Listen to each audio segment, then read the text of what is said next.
يا دار أمي، ذاقت بي الأرض بما رحبت، وسقيت كأس صبابتي أفقدني وعي، ومن المر غشاني.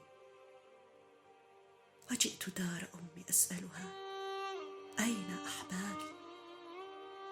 أين من كانوا ينتظروني أمام الباب؟ رائحتهم شذا مسك يغمرني، حواسي بين أطيافهم فوضى، مشوشة أصواتهم في أذاني. وقفت في مراحي الدار أسترجع ذاكرتي، رأيتهم يخرجون من خلف الأسوار، من زهر الياسمين، من عناقيد الدار. ولست أدري ماذا دهاني، رحت أقبل النوافذ والجدران. يا أرض تكلمي، هل اشتاق ثراك لخطى أمي ومن رحلوا من أحبابي؟ غير كل شيء رحيل، واكتسى الشارع حلة الأحزان.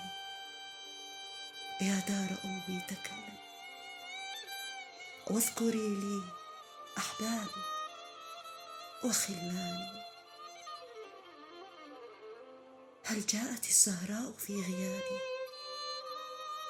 هل عادت مريم أمي؟ هل فتحت كعادتها دولابي؟ هل تفتلت في ثيابي؟ يا دار أمي تكلمي، وأتني بكل ما تركوا من دمع أخمد به لظى حنين وعميق أشجاني.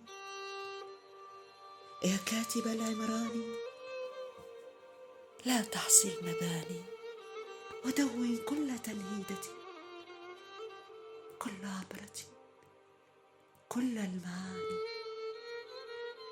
واكتب كل الأحاسيس. فالشجر يبكي والحجر روح مثلي، لأرواحهم لهيب تحناني. يا كاتب العمران، قد كان هنا جنان لجدي من زيتون وتفاح وكروم وداكي. رحل وراح شجره العالي، ورحلت أمي وراح نوارها الزاكي. ما نفع مبان خاوية بلا أرواح تناجي؟